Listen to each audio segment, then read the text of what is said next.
नमस्कार सभी धर्मी लोगों का आपके अपने चैनल पर एक बार फिर स्वागत है। कुछ समय पहले हम बाइबल के प्राचीन नियम पर चल रहे थे, बीच में कुछ वीडियो और बनाने पड़ गए और फिर मैंने नए नियम पर भी बनाए। आज से फिर उसी पर ही चल रहा हूं, प्राचीन नियम पर कंटिन्यू। मैं कोई चीज छोड़ूंगा नहीं, आप लोग निश्चित रहिए। बीच बीच में कुछ चीजें आ जाती है तो वो उसकी कोई वो बात नहीं, समय के हिसाब से मेरे को करना पड़ता है। आप लोगों को विदित होगा कि पिछले पुराने नियम पर मैंने वीडियो बनाया था जिसमें मैंने मूसा और हारून को परमात्मा की शक्तियां इत्यादि का देना और मिस्र देश में जाके अपने लोगों को आजाद कराने के लिए जाना परमात्मा के आदेश पर। वहां हारून और मूसा दोनों भाइयों ने मिलके, जो वहां का राजा फिरौन था, जो बहुत अत्याचारी और निरंकुश शासक था, उसके सामने परमात्मा के चमत्कार दिखाने और उसके बाद उस फिरौन राजा के मन को कठोर करता गया परमात्मा और इनकी शक्तियां बढ़ाता गया। जब कोई तबाही लानी होती है तो जिसकी तबाही लानी होती है परमात्मा उसको पाप के मार्ग में डाल देता है, पाप से पाप वो करता है, यही इसका मतलब था। अब जब यहोवा ने अपनी शक्तियां हारून और मूसा को दी तो उनका उद्देश्य यही था कि हर हाल में वहां के निरंकुश राजा की तबाही हो। जब परमात्मा तबाही के लिए करता है तो वो खुद कुछ नहीं करता, करने की जरूरत नहीं है, वह दूसरे मनुष्यों को तैयार कर देता है उनको शक्तियां देके। आप घूमो फिरो आपको पता पड़ जाएगा। तो उसके बाद जब फिरौन का, जो मिस्र का राजा था, उसका मन कठोर से कठोर होता गया तो परमात्मा ने आगे क्या किया?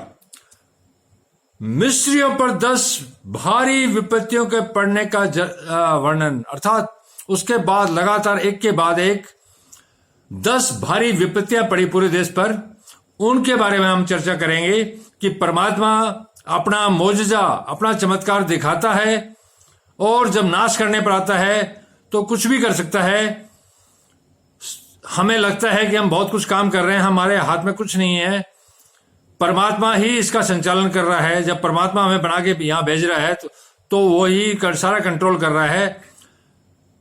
व्यवहार में लगता है कि हम काम कर रहे हैं, सारा कुछ है, लेकिन हकीकत यह है जो कुछ परमात्मा चाहता है वही होता है। अब आगे चलिए।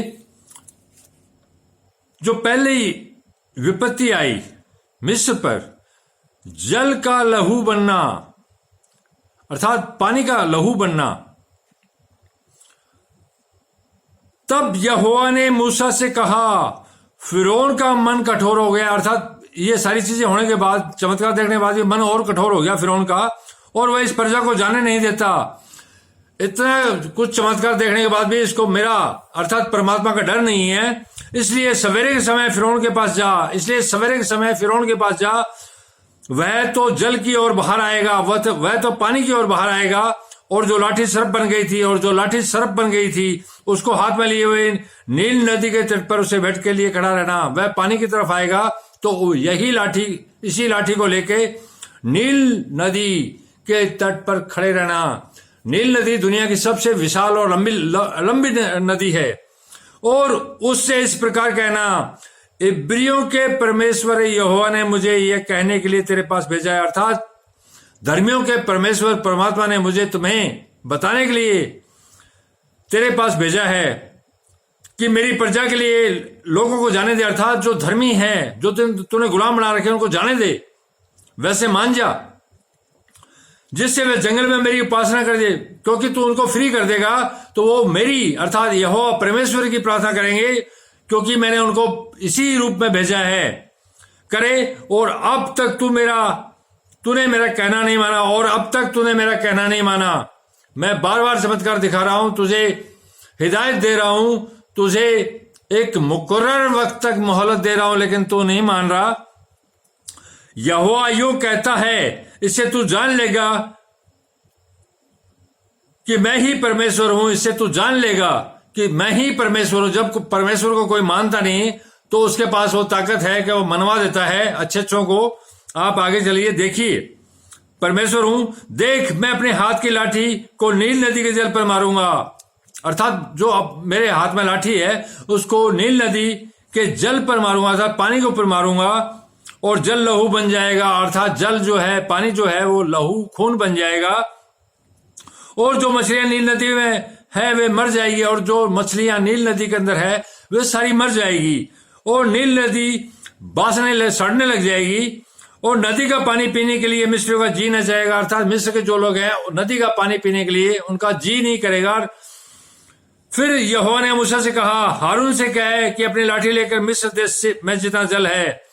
उसके बाद परमेश्वर यहोवा ने मूसा से कहा कि हारून अपने भाई को बोल कि मिस्र देश में जितना जल है, अर्थात उसकी नदियां, नहरें, झीलें और पोखरें, सबके ऊपर अपना हाथ बढ़ा और उनका जल लहू बन जाए। अर्थात जितना भी जल है मिस्र में सबको लहू बना दे इस लाठी से, और सारे मिस्र देश में काठ और पत्थर दोनों भांति के जल पात्रों में लहू ही लहू, अर्थात खून ही खून हो जाएगा। तब मूसा और हारून ने यहोवा की आज्ञा के अनुसार किया, अर्थात उसने लाठी को उठाकर फिरौन और उसके कर्मचारियों के देखते नील नदी के जल पर मारा, और नदी का सब जल लहू बन गया। अर्थात उन्होंने फिरौन और उसके कर्मचारियों के सामने नील नदी पर मारा, और वो सारा का सारा जल जो था लहू बन गया, और नील नदी में जो मछलियां थी वे मर गई, और नदी में दुर्गंध आने लगी, और मिस्री लोग नदी का पानी न पी सके, और सारे मिस्र देश में लहू ही लहू हो गया। अर्थात जो पानी था मिस्र देश का सारा लहू बन गया।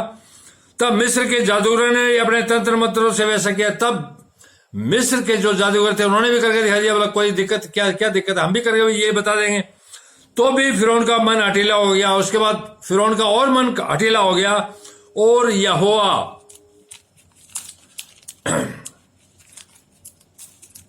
यहोवा के कहने के अनुसार उसने मूसा और हारून की न मानी। अर्थात परमेश्वर के कहने के बाद भी मूसा और हारून की नहीं मानी।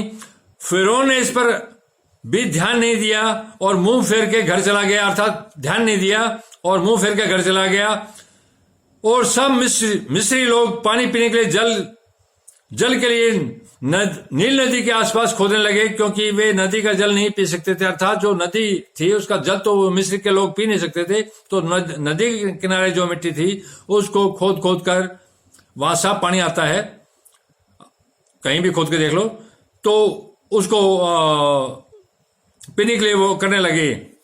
जब यहोवा ने नील नदी को मारा था, अर्थात लहू बनाया था, तब से 7 दिन हो चुके थे। 7 दिन तक ये पानी लहू बना रहा। आप लगातार अपने इस चैनल पर बने रहिए। मैं एक परमात्मा और उसकी तौहीद, अर्थात उसकी व्यवस्था, उसके वचनों पर ही आपको ले चलूंगा। परमात्मा एक है तो धर्म भी एक है, और सारी मनुष्य जाति और जीव जंतु जितने भी उसी के हैं, और जो उसका कानून है वो सब पर लागू होता है। धर्म शास्त्रों में और कुछ नहीं, परमात्मा और उसके कानून के बारे में बताया गया, ऐसा करोगे ऐसा होगा।